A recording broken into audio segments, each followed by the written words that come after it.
question they are stating, according to the third law of motion, when we push an object, the object pushes back on us with equal and opposite force.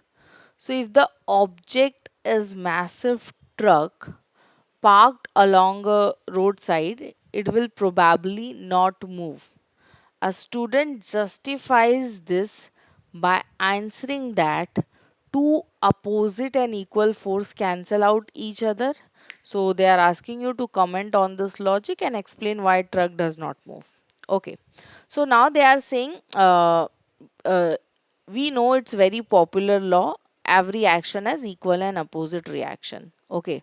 So third law जो है, if you are talking about Newton's third law, so yeah, if you're talking about a Newton's third law, so it states that every action has equal and opposite reaction, equal and opposite reaction.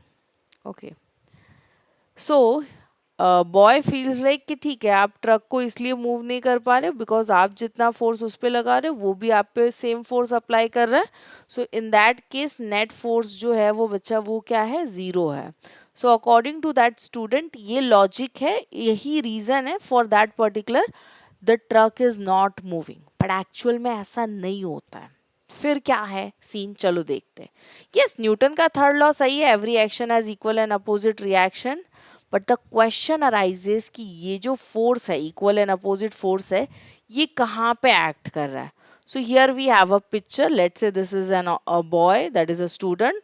He is applying a force on a, yes, ये किसके ऊपर force apply कर रहा है, ये force apply कर रहा है ट्रक पे, right. So he is applying force on what, truck.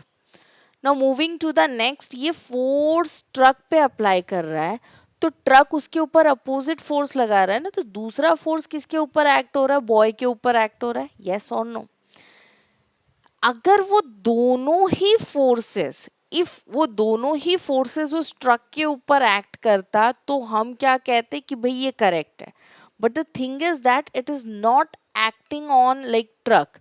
आप जो फोर्स अप्लाई कर रहे हो वो ट्रक पे लग रहा है, और जो आप ट्रक फोर्स अपोजिट आ रहा है वो आपके ऊपर लग रहा है. Getting it what is happening over here. So this equal and opposite forces are acting on two different bodies. अगर ये सेम बॉडी पे एक्ट करता तो स्टूडेंट का लॉजिक सही होता, बट ये डिफरेंट बॉडी पे एक्ट कर रहा है. तो फिर क्या रीजन है कि ये मूव नहीं कर रहा है, बिकॉज आपने छोटा सा फोर्स लगाया, ट्रक बहुत बड़ा है, छोटा सा फोर्स लगाओगे वो मूव नहीं करेगा. So I hope you guys are clear with this. You can answer in such a manner.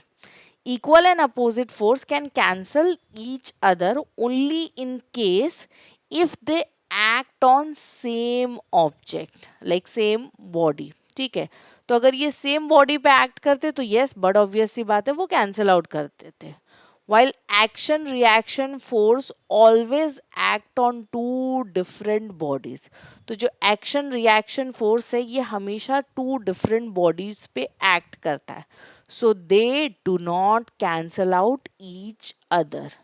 Thus यहाँ पे जो स्टूडेंट का जस्टिफिकेशन है वो इनकरेक्ट है. Then what could be the reason. जब आप मैसिव ट्रक को पुश कर रहे हो, truck is not moving because force applied is not sufficient to move that truck. Clear है. It's not because of equal and opposite force, it's because आपने sufficient force provide नहीं किया है. Clear है.